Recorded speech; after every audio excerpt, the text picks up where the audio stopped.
দেশের অন্যতম পর্যটন নগরী কক্সবাজার। এখানে সারা বছরই দেশি বিদেশি পর্যটকদের ভিড় থাকে। পর্যটক প্রিয় কক্সবাজারে এবার চালু হলো অনলাইন বাস টার্মিনাল, যেখান থেকে এখন খুব সহজেই ভ্রমণ পিপাসুরা বাসের টিকিট কাটতে পারবেন। রাজধানী ঢাকার সাথে বিমান ও রেলপথ যোগাযোগ ব্যবস্থা থাকলেও অধিকাংশ যাত্রী বাসে করেই এখনো কক্সবাজার ভ্রমণ করেন। দেশে প্রায় 40টির অধিক জেলার সাথে কক্সবাজারের বাস যোগাযোগ ব্যবস্থা রয়েছে। কক্সবাজারে 90টির অধিক পরিবহন কোম্পানি প্রায় 8 শতাধিক বাস যাতায়াত করে থাকে। কিন্তু কক্সবাজারের বিদ্যমান বাস টার্মিনালে বাস পার্কিং সক্ষমতা মাত্র 68টি। তাছাড়া নিজস্ব কাউন্টার রয়েছে মাত্র 25টি পরিবহনের।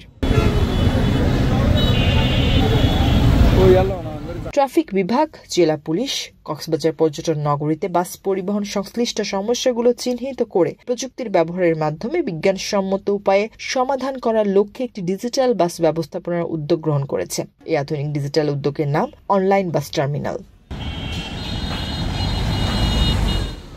অতিরিক্ত পুলিশ সুপার জসিমউদ্দিন চৌধুরী বলেন, অনলাইন বাস টার্মিনাল আইডিয়াটি একেবারে নতুন হলেও এটা প্রচলিত বাস টার্মিনালের সমৃদ্ধ, আধুনিক ও ডিজিটাল রূপান্তর।